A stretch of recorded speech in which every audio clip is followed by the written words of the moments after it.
नमस्कार दोस्तों, इंफ्राटॉस के नए एपिसोड में आपका स्वागत है। तो चलिए शुरू करते हैं। पहली खबर की शुरुआत करते हैं असम से, जहां पर दोस्तों असम सरकार गुवाहाटी के अंदर रिंग मेट्रो को प्लान कर रही है और अभी फिलहाल उनके द्वारा बताया गया है कि इसको लेकर अगले कुछ ही दिनों के अंदर अंदर फिजिबिलिटी स्टडी स्टार्ट हो जाएगी। तो दोस्तों ये मेट्रो रेल बेसिकली आप कह सकते हैं कि पूरे नॉर्थ ईस्ट में पहला मेट्रो रेल सिस्टम होगा, क्योंकि अभी तक नॉर्थ ईस्ट में किसी भी तरह का कोई मेट्रो सिस्टम स्टेब्लिश नहीं किया गया है। ये पहली बार होगा कि गुवाहाटी के अंदर आपको मेट्रो बनती हुई दिखाई देगी। और वैसे मैं आपको बता दूं कि आज से कई साल पहले गुवाहाटी के अंदर मेट्रो को चलाने की बात की जाती थी, लेकिन पिछले 4-5 सालों तक इसके ऊपर कोई चर्चा हुई नहीं थी। और भी एकदम से प्रपोजल सामने रख दिया गया है कि गुवाहाटी के अंदर भी मेट्रो को इंट्रोड्यूस किया जाएगा। गुवाहाटी का प्रपोज्ड रिंग रोड जो कि अराउंड 121 किलोमीटर लंबा होगा, उसी के अलोंग इस मेट्रो कॉरिडोर को बनाने की कोशिश की जाएगी। यानी कि एक टाइप से आपको एक रिंग मेट्रो कॉरिडोर यहाँ पर बनता हुआ दिखाई देगा। और अभी क्योंकि जस्ट इसकी अनाउंसमेंट हुई है, तो अभी इसकी रिजल्ट सामने नहीं रखी गई है कि कितनी इसकी लेंथ होगी और कहाँ पर ये बनेगी। लेकिन जैसे एक बार इसकी फिजिबिलिटी स्टडी कंप्लीट होती है, तो उसके बाद हमें और चीज़ें क्लियर होती हुई दिखाई देंगी। अगली दोस्तों अपडेट छत्तीसगढ़ से है, जहाँ पर दोस्तों इको टूरिज्म को प्रमोट करने के लिए छत्तीसगढ़ के अंदर एक काफ़ी बड़ा बोटेनिकल गार्डन सेटअप किया जाएगा, स्पेसिफिकली नवा रायपुर सिटी में। और इसको लेकर भी लैंड वगैरह आइडेंटिफाई कर ली गई है। तो दोस्तों बोटेनिकल गार्डन ऑलमोस्ट 350 एकड़ के एरिया में फैला होगा और नवा रायपुर जंगल सफारी के बिल्कुल बगल में इसको तैयार किया जाएगा। छत्तीसगढ़ फॉरेस्ट डिपार्टमेंट को यहाँ पर रिस्पॉन्सिबिलिटी दी गई है इसको डेवलप करने की, जिन्होंने प्रपोजल तैयार करना स्टार्ट कर दिया है। रायपुर का नंदन वन जो कि अराउंड 43 एकड़ के एरिया में फैला है, उसको भी रीडेवलप करके इसी का हिस्सा बना दिया जाएगा। Themed gardens, eco friendly accommodations, musical fountains, water based recreation और एक मिलिट्री हेरिटेज म्यूजियम यहाँ पर तैयार किया जाएगा। सेशल्स और इंडोनेशिया के बोटेनिकल गार्डन्स के लेंस पर आपको चीज़ें यहाँ पर तैयार होती हुई दिखाई देंगी। और अभी ओवरऑल इसके लिए छत्तीसगढ़ फॉरेस्ट डिपार्टमेंट के द्वारा मास्टर प्लान तैयार किया जा रहा है। अगली दोस्तों अपडेट उड़ीसा से है, जहाँ पर दोस्तों उड़ीसा सरकार भी सेंट्रल गवर्नमेंट की भव्य स्कीम के अंतर्गत अप्लाई करने वाली है। और इसके अंतर्गत वो कोशिश कर रहे हैं कि स्टेट के अंदर 2 और इंडस्ट्रियल पार्क्स को तैयार किया जाए। दोस्तों आप जानते हैं कि रिसेंटली सेंट्रल गवर्नमेंट के द्वारा भारत औद्योगिक विकास योजना, जिसको भव्य स्कीम भी कहा जाता है, ये लॉन्च की गई थी, जहां पर टारगेट ये रखा गया है कि मैन्युफैक्चरिंग को प्रोपेल करने के लिए 100 के आसपास इंडस्ट्रियल पार्क्स देश के अलग अलग स्टेट्स में स्टेब्लिश किए जाएंगे।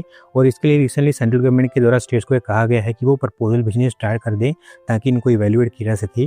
तो उसी के अंतर्गत उड़ीसा सरकार 2 इंडस्ट्रियल पार्क्स का प्रपोजल उनके सामने रखने वाली है, जहाँ पर एक तो कटक के अंदर बनकर तैयार होगा, जबकि दूसरा रायगढ़ के अंदर बनकर तैयार होगा।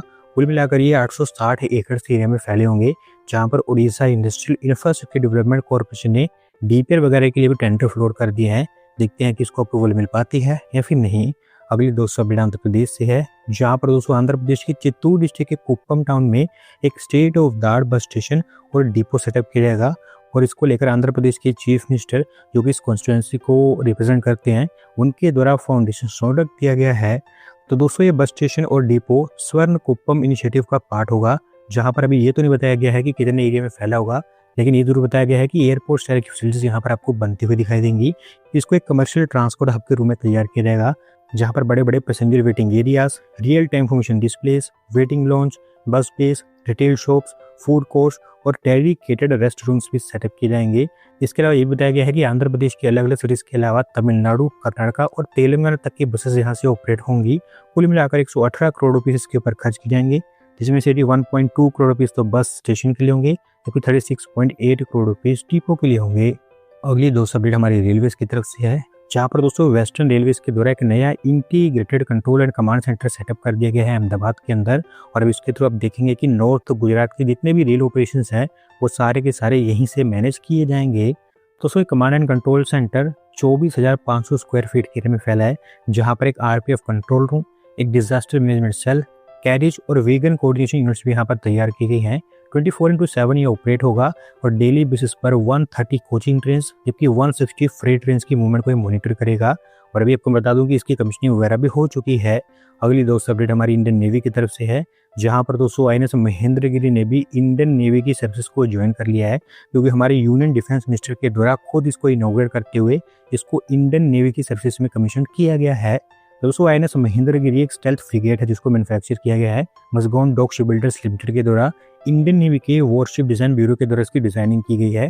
प्रोजेक्ट 17A के अंतर्गत ये ओवरऑल 6th फ्रिगेट है, जो हमारी इंडियन नेवी को भी मिल चुका है। State of the art radars, enhanced survivability systems, enhanced automation systems, BrahMos supersonic cruise missiles और ब्राकेट जैसी सरफेस टू मिसाइल्स के साथ इसे इक्विप किया गया है।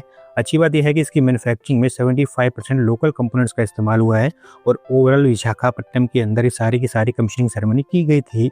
आज की दोस्तों आखिरी अपडेट तेलंगाना से है, जहां पर दोस्तों तेलंगाना सरकार ने फाइनली मूसी रिवर फ्रंट के पहले फेज को एडमिनिस्ट्रेटिव सैंक्शन दे दिया है और अभी आपको इसके पहले फेज के अंतर्गत 2 अलग अलग स्ट्रेचेस के ऊपर काम होता हुआ दिखाई देगा। तो दोस्तों मूसी रिवर फ्रंट की प्लानिंग जिस लेवल पर की जा रही है, देश के अंदर one of the iconic river front होने वाला है। मल्टीपल फेजेस में इसको तैयार किया जाएगा।